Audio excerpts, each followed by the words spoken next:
let's talk about a power that's described in ancient spiritual texts as the very engine that drives reality. We're going to explore a force that's, well, it's hidden in plain sight. So I want to start with a question that kind of flips our whole idea of power on its head. We think of gravity, we think of these big physical forces, but what if the real foundation, the thing holding it all together, is something we all have access to? Something we can actually cultivate inside ourselves.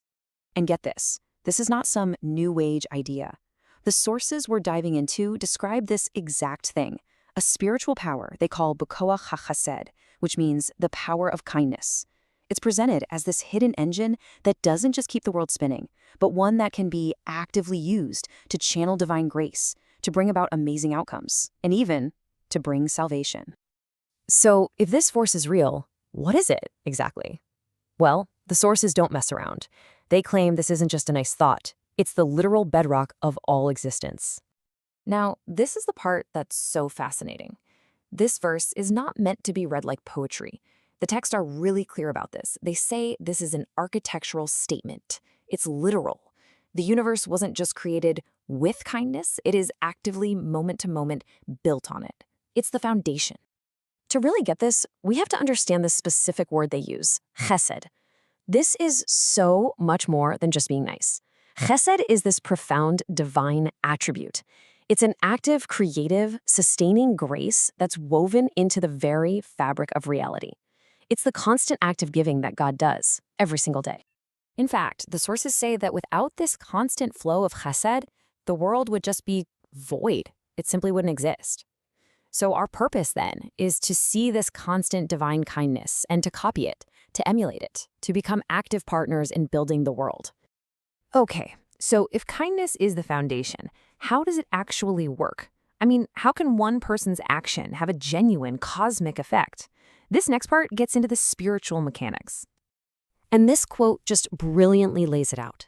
The texts describe this kind of spiritual scale for the whole world, and a single good deed, a single act of kindness, one mitzvah, has enough spiritual weight to tip that global balance toward merit, and that affects everyone. It's an immediate, measurable ripple effect.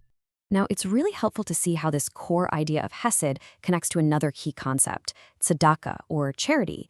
Now, the sources sometimes say they're one and the same, but there's a really cool nuance here. Think of Hesed as the foundational, divine grace. It's like the potential energy of goodwill. Tzedakah is its practical application. It's the action. It's flipping the switch that turns that potential into real kinetic energy in the world. Okay, so we've talked about the cosmic scale of this. Tipping the scales of the entire world, that's a huge idea.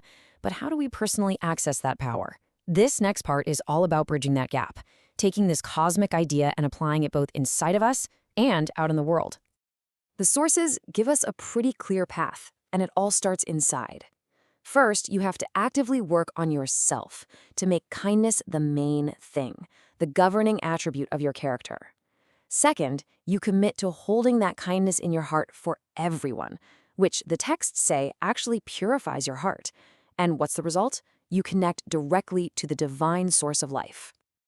This verse right here, it's presented as the direct result of that internal work.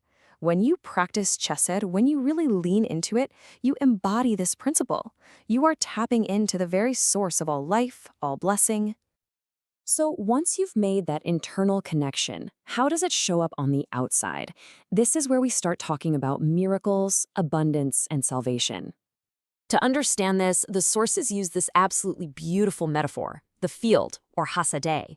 Picture it like a spiritual reality, a fertile ground where all of our acts of kindness are planted like seeds. This field is where the divine flow of abundance, or shefa, is gathered and cultivated. So what grows in this field? Well, the texts are super specific, and the harvest is profound. When you cultivate your field with kindness, you get tangible results. You find life, charity, and honor. You start to attract blessings and protection. And most powerfully, you actively draw the divine presence, the Shekinah, into the world. You are literally bringing redemption closer with every single act. I mean, this quote from the sages couldn't be any clearer. It just highlights the incredible world-changing power that's packed into these actions. This isn't just about making yourself feel good. It's about participating in a cosmic, global rectification. So how can you do this consciously today? Here is a perfect, practical example right from the sources: hospitality. The next time you have someone over, even for just a minute, the key is your intention. The texts say to consciously hold the thought, my intention is to influence the world to the side of merit. It's that specific focus that elevates the whole act. You're not just being a good host, you're consciously working on the world's spiritual balance, making a powerful deposit into the field that strengthens everything. And really, that's what this all boils down to. According to these sources, kindness is not some passive virtue. It's not just a random good deed. It is a conscious, deliberate act of co-creation. You are participating in the architecture of reality itself. So let's end by focusing on this amazing, empowering idea of the field one last time. It's your personal spiritual space. It's a reality where every single act of intentional kindness is planted, where it grows, and where it ultimately comes back to you and to the world, as blessing, as protection, and even as salvation. This field is always there, always waiting to be cultivated. So the only question left is a really personal one.